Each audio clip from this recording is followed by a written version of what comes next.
And to the best of my knowledge, I don't think anyone in the world, other than the people in the loop, have mentioned this to anyone. So I guess this is a groundbreaking first, or you're hearing here on the podcast episode. Sorry, Talk and Power podcast episode 006, folks. Okay, so what they have proposed is two options for Pro Stock, right? You're hearing this first internationally on this podcast, right? Option one is Pro Stock goes to OEM style engines. Oh, okay. Right? Yep. So the Ford would have the Coyote, okay?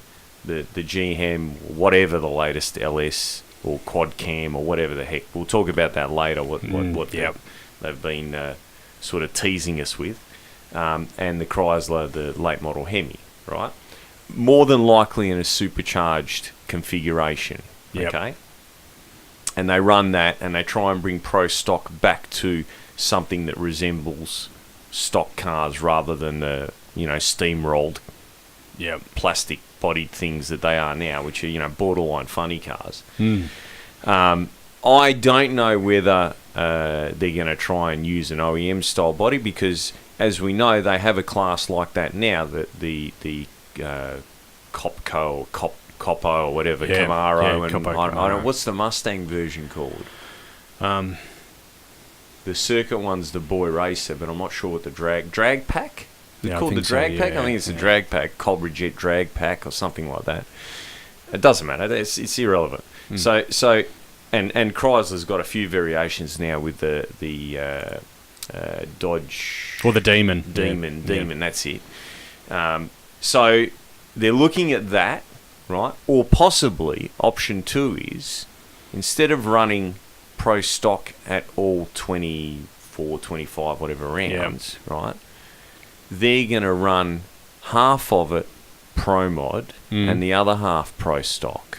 Because the Pro Mod guys don't want to run the full season. Yeah. Because even though it is, obviously top fuel nitro funny car is awesome, but aside from those two classes, you'd have to argue that Pro Mod is the class. And obviously it's gaining popularity, and with celebrities like, Stevie Fast running in it, it has really got a lot of momentum at the moment. The thing is, though, what people don't realise, just like Australia with Top Door Slammer, most of the teams there are privately funded. Yep. There's only a handful of teams that have got big sponsorship and could look at the possibility of running a full season of NHRA and following the tour.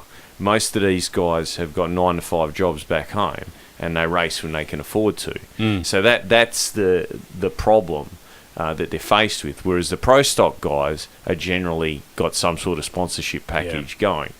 So some interesting, I wouldn't say exciting, but certainly some interesting times ahead. And obviously, if the rounds of Pro Stock get cut back, if they end up going down that road where it becomes 12 rounds of Pro Mod, 12 rounds of Pro Stock, that's going to have some interesting ramifications for their sponsorship as well.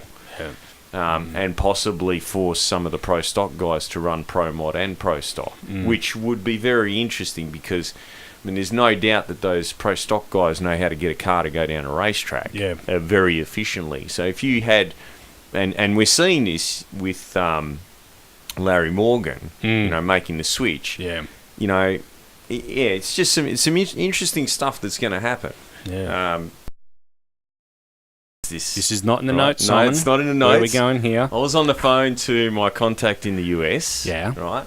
And, I was basically, me, I'm having a cry that they dropped the overdrive limits, right? Yep. Okay, so this is how it came to be, and this is pretty spun out. So, Castellana, as you know, ran really fast, right? I think he actually reset the national record, is that correct? 68, Yeah, okay. They went and checked his car, right? You were allowed 20 over then.